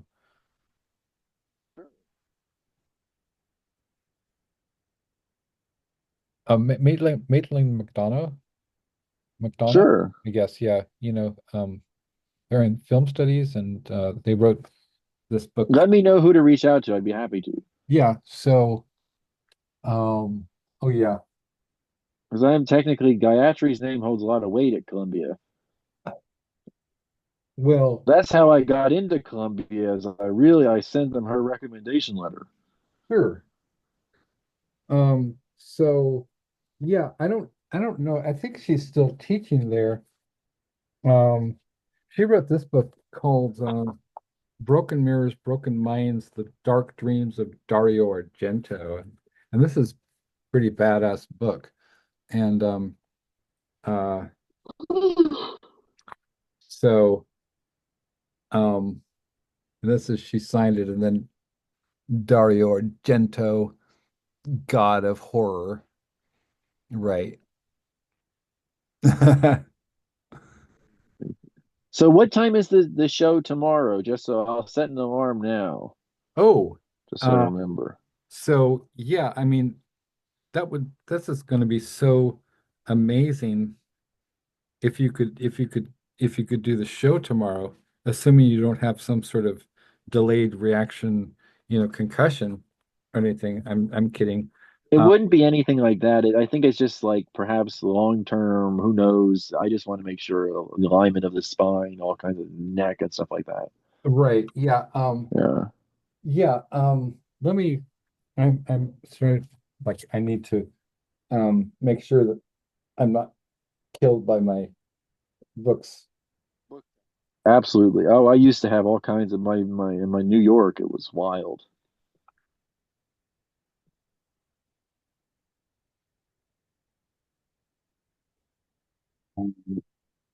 I Yeah. need to put together a manuscript for you.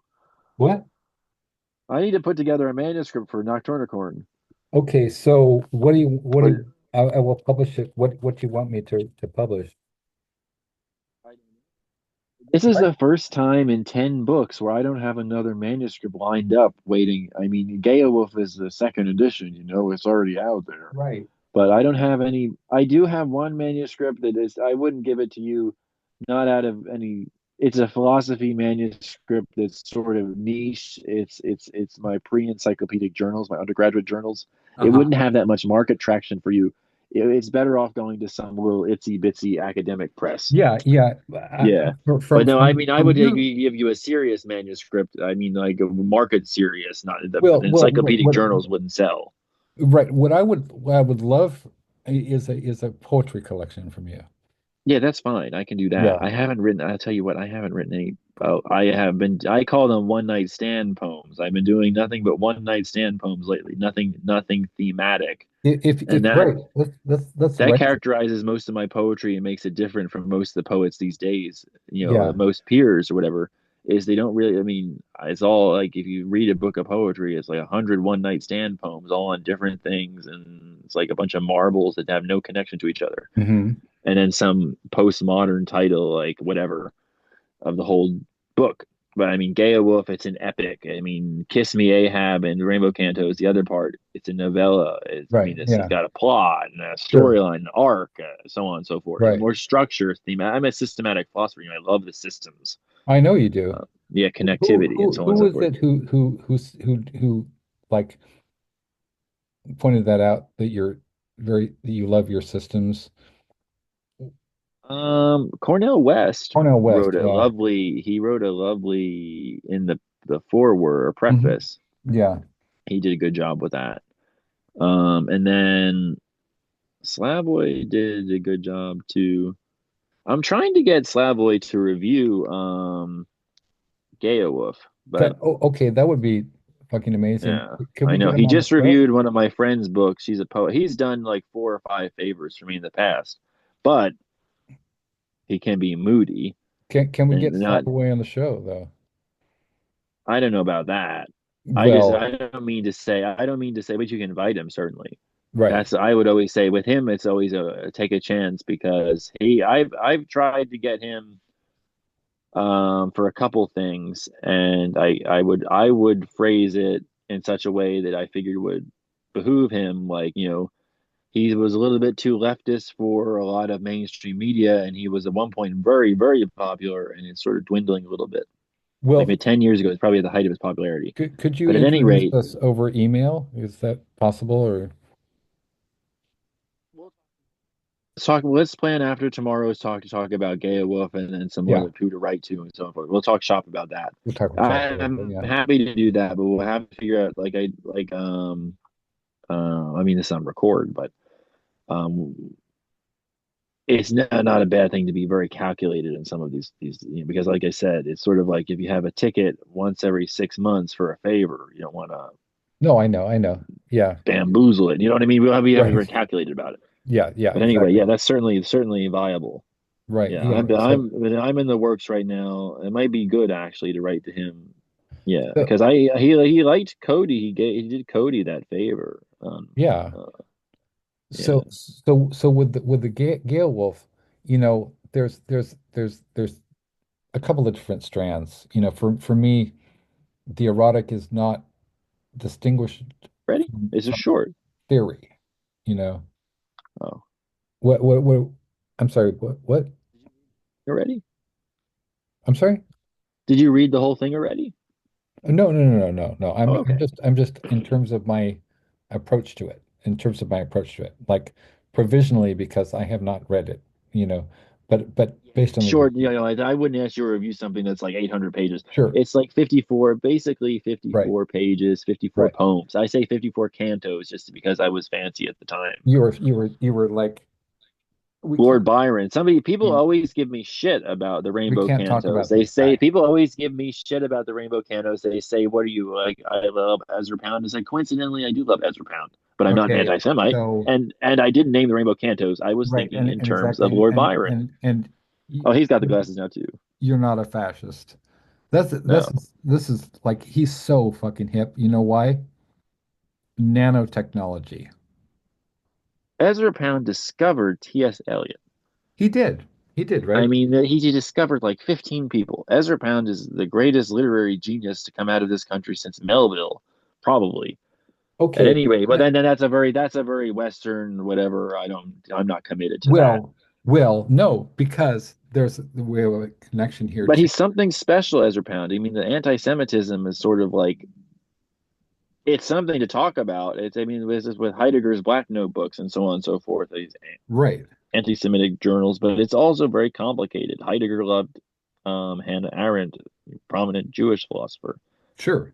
So and so on And and so forth. I mean, so calling him Hannah anti-Semitic, he Arendt loved a got a Jew. lot of trouble too with Israel. Oh, absolutely. And Yeah. even Professor Butler is banned from Israel, as a matter of fact, Right. for the Palestinian approach. And I'm Well, not surprised. I wouldn't be surprised if Cornell West is too, I mean, there's a lot of but I haven't heard that. there's a lot of weird shit that's gone on with the Columbia campus as well because they had an attack by some I IDF people. saw a LinkedIn post about it Yeah. today from Yeah. a Fordham professor, and I almost went ballistic on LinkedIn. Okay. Um, but I don't want to say anything on the record about that. I'll talk to you Right. about that afterwards. Okay. Okay. But Cool. Yeah. yeah, but I just mean to say, I mean, people are talking about actually, I don't have a problem saying this. I mean, it's sort of like there's students at Columbia University, upper class, upper middle class. There's the parents are paying $60,000 a year Right. for their children. Or 80,000 at Columbia. Yeah. They're paying 80 grand a year, privileged little motherfuckers. And they're going to an Ivy League school and they're having the time of their lives, dressing up like it's Halloween as a bunch of jihadists. Okay. I don't think that you know what I I mean. don't think I that's don't think that controversial. I don't think that anybody but an actual terrorist would find that controversial, you know. right. I just mean to say, but I mean, you see the pictures of some of these protesters. They got like, and Hey, I'm somebody with part Egyptian ancestry. did you ever read this one? What Salambo, is it? Flaubert? I've never read Flaubert. You've Don't call never me a read Flaubert? Philistine. Oh my gosh. Pick up No, some Flaubert, man. It's like Madame small Bovary. bear, but it's French. Small bear. Flaubert. You see how Yeah. oh, So I've been really making much ado of my nickname as the Dauphin of deconstruction. you're the Dauphin. How did you? I always think of the Duke and the Dauphin from Don't think you Huckleberry. clever bastard. Don't think I hadn't thought of that. I thought of that as I was climbing in my house through the window You like know, 4 nights ago. I thought to myself, I was thinking to myself, oh, the Dauphin of deconstruction. And I thought that's my favorite part of Huckleberry Finn is the Duke and and also Dauphin. it makes me think of like, that Bunch line of con in artists. Heroes, right, where he's talking about like dolphins, if dolphins could swim, right? Because, the Duke and the Dolphin. I don't know, man. So, Yeah, absolutely. But yeah. anyway, yes, I've been slowly but you know what? How did we become the first one person gang since actually you have competition because Oceana said that we're two peas in a pod, and then I'm pretty sure that Ken and I are the same person, and Aaliyah and I are the same person. How did this transpire? It's the same, and you have to get Aristotelian about this. We have to Okay. say, it's one essence. No, no, no, no, no, no, no, no. Different substances, one essence. They're all the same essence, isn't that right? Yeah, man. Um, but some of these postmodern professors don't even believe in essence these days. It's asinine. Well, I think that was it, Judith Butler is an anti-essentialist, right? She's an anti-essentialist. There are people who are worse about that than Butler. Well, you mean in terms of gender? All right, that's one thing. Right. That's Butler gets a get a jail free card for that. Right? I mean to say there are people. Butler isn't sitting there Gender talking jail. about. There are people talking about like Aristotelian metaphysics, like essence doesn't exist. Okay, so Like it's just crackpot. well, saying essence A lot doesn't of analytic philosophers. So Butler wouldn't fall into that. My critique of them because saying she's essence very saying essence doesn't exist. Well, here again. I don't know what it is about you, but pedantic. I always start to think about Martin fucking Heidegger with you. What? Why is that? I was thinking about writing a book on Heidegger, Okay. but I came up with even better, more crackpot. That's my favorite word, crackpot. I love that. A more crackpot. So guess what I'll be doing? What? Even though I don't speak or read a word of French, I will be orchestrating a translation of Jacques Derrida's of grammatology. You're fucking kidding me. No, But it's already been done though. no, no, no, Spivak no, did no, it. no, no, no, no, no, no. What we're talking about is the secession of deconstruction. Oh, And Spivak has whatever 10, 15 years at the most left. oh. And the Well, question is who is the Dauphin? That's the question. well, And is it one of Spivak's students? I don't know. A lot of her students are assholes. you know a guy who knows French, me. Um, Other than yes, and I don't know French as well as Seb Dubinsky is translating my Flowers of Doom into French, but um, I have somebody wants to translate. It's a shame they wanted to translate Beowulf into Spanish, okay, but it's just I don't feel like delaying the publication to make it a okay. bilingual edition. But you know what? Okay, we're talking films. We need to talk about Pedro Almodovar.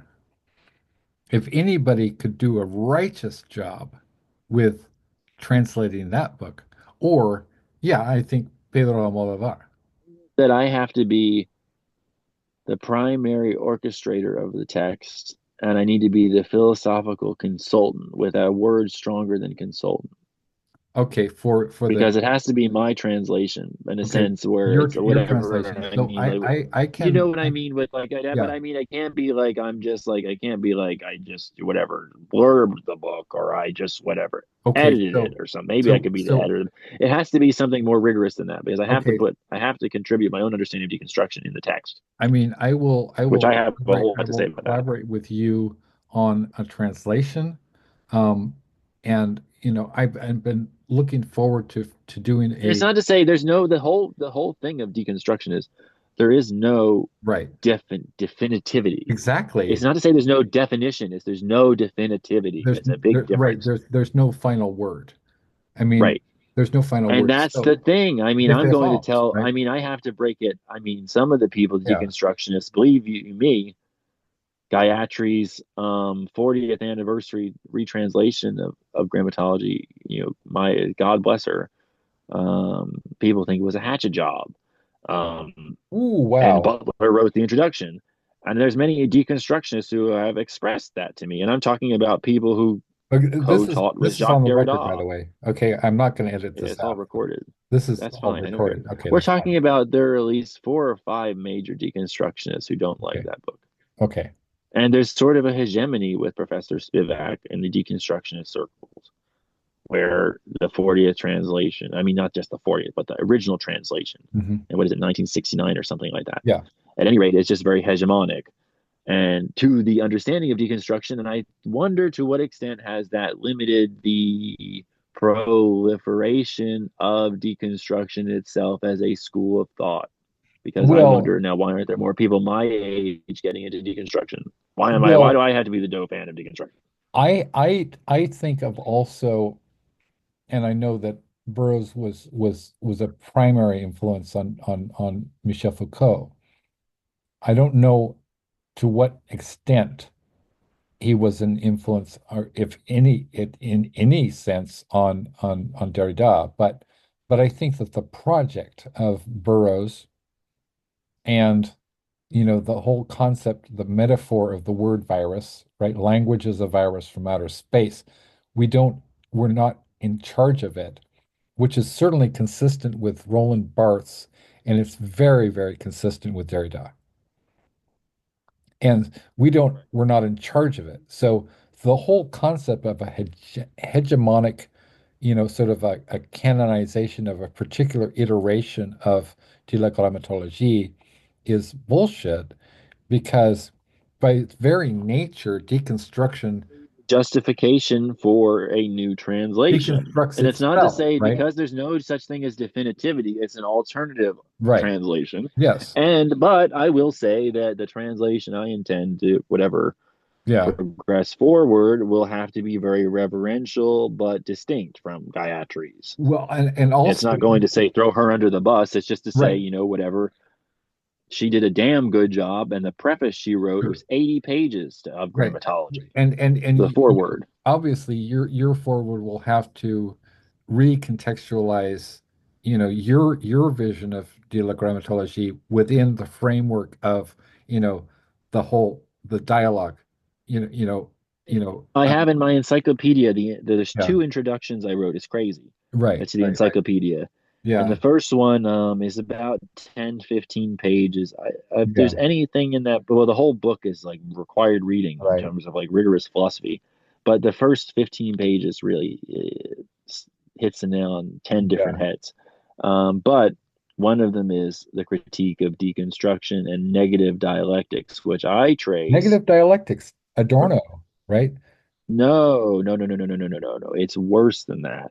But I don't that even is cite. I don't even cite. No, it is Adorno is Adorno kind of. though. Well, it's complicated because Hegel Okay, uses the fine. term negative, and Hegel is more famous for dialectics than Adorno. And Hegel's Yeah, science of okay, logic okay, is I'll give very you much that. negative based. Okay, okay, I'll I give you don't. To that. be honest with you, as a being like whatever, as somebody who We just as lost our last viewer. my scholarly opinion was I didn't necessarily need to approach Adorno's negative dialectics because we're talking about 2 different things. Okay, fair enough, fair So, enough. but what I'm talking about is negative. I mean to say Yeah. Adorno is sort of saying dialectics like perhaps rhetoric or something like that. I'm talking Eh, about, well, it eh, depends.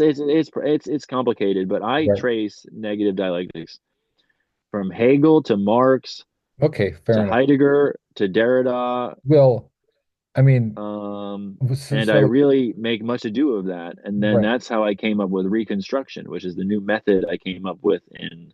exactly. So this is but so what the this is actually interesting Yeah, is it that is how interesting. I progressed forward on beyond the encyclopedia now for what my Right. next philosophical text will Sure. be Yeah. is to say I don't no longer believe in, well, certainly I don't believe in binary oppositions. There's certainly infinitely many oppositions. It's not just two. But anyway, it's not Yeah. just A, B, whatever. But Well, I think that's implicit in the Hegelian dialectic is the Hegel to proliferation of understand. Hegel's master of us all. right. Of course he is. Yeah. Yes.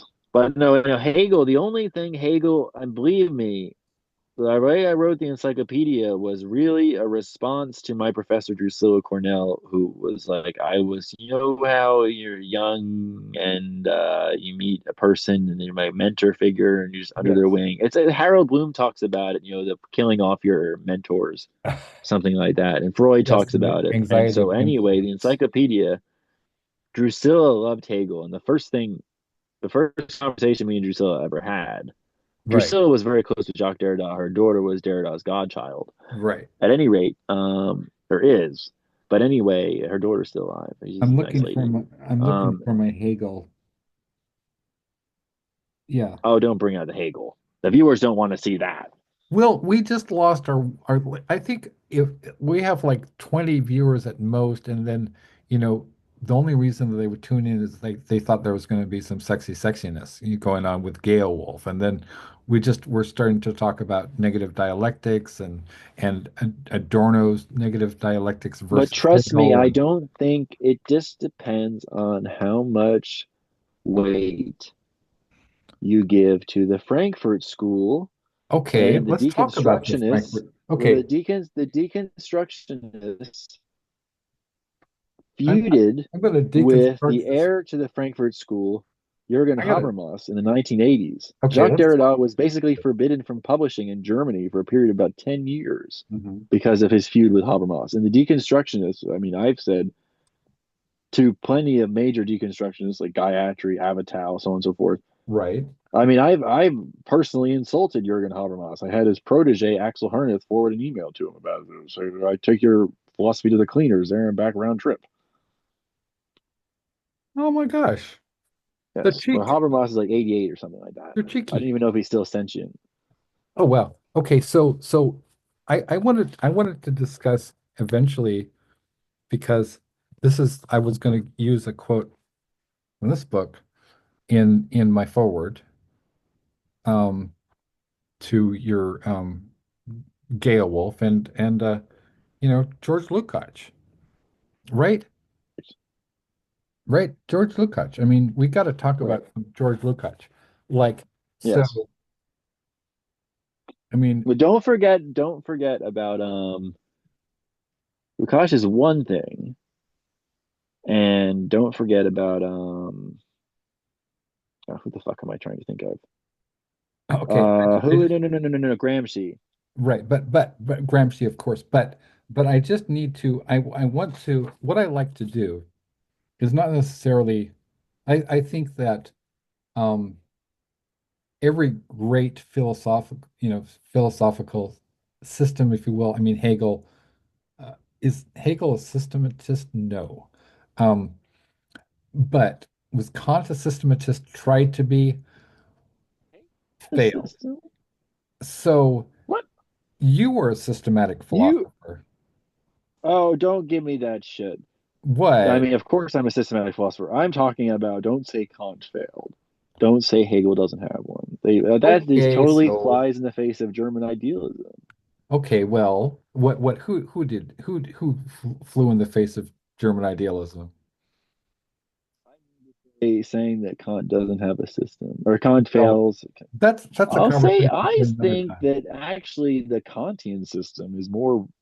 I prefer the Kantian mechanics to the Hegelian mechanics. And I say mechanics versus dialectics because it just turned to talking like building a system, so on and so forth, So an engine, engineering. But what but there's something about Kant's logic that did it's you know that yeah. so here's the kicker, a lot of people don't know this, is that there's a little known book Kant wrote for his university students, as a little lecture series on logic.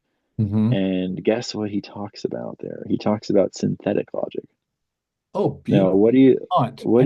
I know what what do you Kant said think about inspired, synthetic logic. Yeah. what do you think Hegel built his system off of, if not Kant, synthetic Kantian logic? of course. Well, But as nobody ever talks to about that. Nobody talks No, about yes, Kantian logic with synthetic respect to as Hegel. opposed to, you know, like to jog my memory, Analytic was the other one, something like that. synthetic Analytic, and analytic. analytic judgments. So for the one viewer, we still have what's synthetic logic? Synthetic logic would be to say connecting things that aren't necessarily a priori intuitive. Oh, right. Now, a priori for The people who synthetic don't would be know. no So no so so analytic would be like if for example Kant uses the example, oh, Schmitty was a bachelor, and by bachelor you mean a man who's single or not married, whatever. right. And then synthetic logic is I can't remember his example he uses, but basically it's not analytic. It's It's more I can't remember his example per se, but right. there's a famous example. Well, But you just synthetic logic is basically the backbone of the Hegelian system. oh, okay, but you can't describe it. Synthetic It's logic? No, I'm just saying I can't remember the metaphor Kant oh, uses the as an metaphor. example. Okay, okay, so fair enough. Yeah, I can't. It escapes me for now because I haven't. Yeah. I mean, I know I'm familiar. I can't remember. It's something like there's. I could Google it right now. Okay. What's the example, Kant? But So see, let's meet tomorrow. okay, cool. Yeah. And I still worry about you. I know you're fine, but you sound fine, but just you've been in a major accident and we don't know the health effects. So Oh, just I know. I was in the front row of the bus oh when the wow. car hit. Yeah, I was sitting right there. I hate Oh, that. so his so Kant's example is synthetic logic is 7 plus 5 equals 12 or something like that. Uh-huh. Because 7 and 5 don't necessarily mentally combine, synthesize. Yeah, all Well, right. So Alex, it's always a pleasure, it's always and a let's pleasure, my talk shop friend. tomorrow after. Yeah. Let's talk shop tomorrow after or before. After or before works for me. Oh The yeah, and what sure. time is the Zoom? It is 1 p.m. is 4 p.m. your time. Sure. 4 p.m. That's fine. I don't have Um, anything planned. I'll probably go to the hospital wow. early. I was just inundated by books and I had Yeah. coming. So okay, so I will see you tomorrow at what time did we decide? Or did you want earlier or before? Um Like 3:30, or I can even meet you at 3, to be honest, if you want to talk for okay, an okay, hour. yes. So I'm let me just I have OCD and my I need to pick up my books. Um but yes, so well I'm gonna be doing a deep dive on these people so to make sure that I really do justice to them. And so why don't we do it afterwards? And after you've been on the show with That's fine. and it'll be a lot of fun because these are real heavy hitters. I mean, Richard Modiano is like, is a really important guy, really important guy. And so is Mark Olmsted, so is Emily Frank, and you'll meet all of them and I think you've met Emily Frank, right? And I Bronstein. believe so. I Yeah, we believe did. so. I think that the first show we had you and Amelie and Lynn on. That was a lot of fun. The first Small Bear show, and then Pickles came back. So yeah, Yeah. we'll hook up afterwards, and then so Oceana is having a post overdose recovery spa thing, and she's hooking up with some folks. So she's getting it on. Oh, do you want to turn the recorder off? I'll tell you something funny. Donkey Kong. Sure, yeah, just let me.